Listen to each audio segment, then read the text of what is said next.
Herzlich willkommen. Schön, dass du da bist, schön, dass du zuguckst. Heute wird's traditionell, wir sind wieder am Kochen. Viel Spaß. Traditionell, das ist eigentlich normal nicht unser Stichwort, aber heute schon. Denn traditionell wird die Maultasche in der Brühe gemacht. Eine Gemüsebrühe selber zu machen, das dauert einfach ein bisschen Zeit und die Maultasche sollte aber auch schnell gehen. Und deshalb haben wir gedacht, da helfen wir euch, indem wir unsere eigene Gemüsebrühe kreieren. Und das Beste daran ist, dass wir nur mit den besten natürlichen Zutaten arbeiten.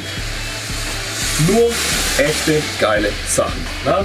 Da haben wir Paprika, wir haben Zwiebel, wir haben Karotten, wir haben Tomaten, wir haben Schnittlauch.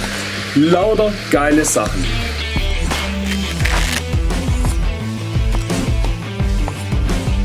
Und aus diesen leckeren Zutaten machen wir unsere geile Gemüsebrühe.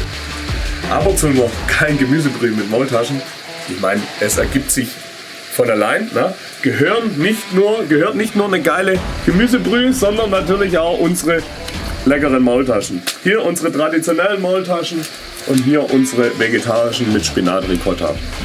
So, und wie viel da jetzt reinkommt, das ist ganz entscheidend. Macht dieses kleine Dösle auf. Es ist sehr intensiv. Und da packt man da ein bisschen was rein. Wichtig ist, dass die Gemüsebrühe intensiv schmeckt. Denn wenn wir nachher die Maultaschen reinpacken, muss die so intensiv sein, die Brühe, dass die Maultaschen nicht den Geschmack an die Brühe abgeben, sondern der Geschmack in der Maultasche bleibt. Das ist ein echter Trick, denn das passiert sehr oft, dass man sagt, die Maultasche ist ein bisschen fad, aber die Brühe ist sehr geil. Das liegt daran, weil die Brühe zu wenig intensiv war. Ich möchte in dem Rahmen auch noch mal kurz darauf hinweisen, also heißt, man muss auch ein bisschen abschmecken, das ist ja auch ein bisschen mein Thema. Ne?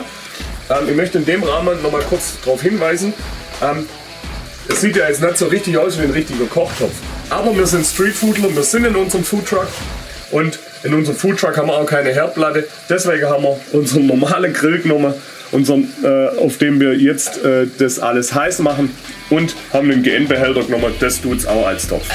Deswegen muss man das auch dann ein bisschen abschmecken, weil es natürlich nicht immer auf jedem Topf die gleiche Menge ist. Und da muss man sich ein bisschen durchprobieren.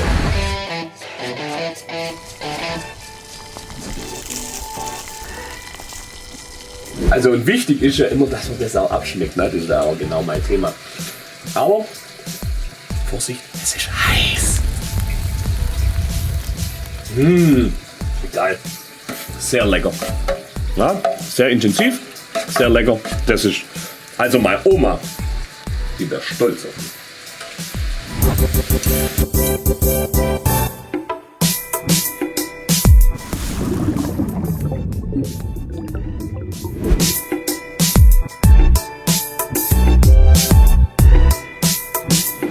So, und jetzt lassen wir das Ganze geschwind ein bisschen aufkochen. So, jetzt haben wir die Gemüsebrühe einmal aufkochen lassen, haben wieder zurückgedreht und jetzt können wir die geilen Maultaschen machen. Aber vielleicht probiere ich auch noch mal geschwind ein bisschen.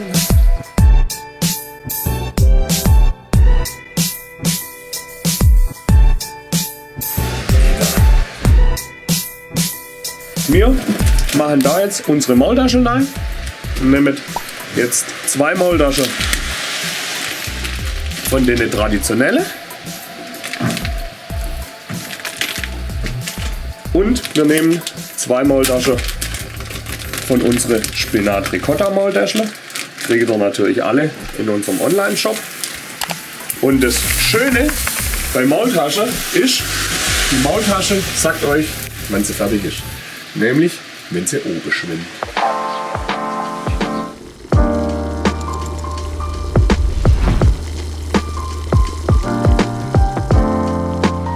Maultäschle sind oben. Juhu! 3-4 Minuten braucht Maultäschle. In der Regel, wenn sie ein bisschen länger drin hat, sind sie noch heißer. Sie sind fertig, wenn sie oben schwimmt. Und jetzt können wir servieren. Jetzt packe ich zuerst. Ich habe zwei Behälter. Also Nummer 1. Pack auch die vegetarische mit dazu. Und jetzt kommt natürlich auch, und das ist ja wichtig bei der Maultasche in der Brühe, gell, dass jetzt hier entsprechend auch beim Schwab muss schwimmen. Also man muss nicht mit der Brühe sparen, gell? So, und diese Gemüsebrühe gibt es bei uns in unserem Online-Shop. Das heißt, wenn ihr Maultasche bestellt, macht es immer Sinn, davon auch etwas mitzubestellen und immer was daheim zu haben. Und für die sagen, ah ja gut, aber das ist ja auch schon fast Kochen. Also das Zeug da reinschmeißen ist auch schon Kochen. Für die haben wir nochmal einen Schritt weiter gemacht und haben unsere Maultasche in der Brühe in einer Dose, sind 2 Jahre ungekühlt haltbar und somit auch für jeden Haushalt ein echter Geheimtipp. Gibt es auch in unserem Online-Shop. Jetzt wünsche ich euch so viel Spaß mit unseren Produkten. Na? So sieht die Kombination aus, wenn ihr auch 10er-Päckler. Viel Spaß in unserem Online-Shop. Lasst es euch schmecken und immer always bleibt Maultasch, gell? Ich wünsche euch was. Gottlob! Dein Maultaschensuppe ist fertig! Komm, sonst wird sie kalt! Mensch, ist das geil. Geile heiße Suppe. Mensch, und der Gottlob, als Suppe muss man heiß essen. Sonderradig kommen jetzt an, sonst ist die Suppe kalt. Ach Gott sei Dank.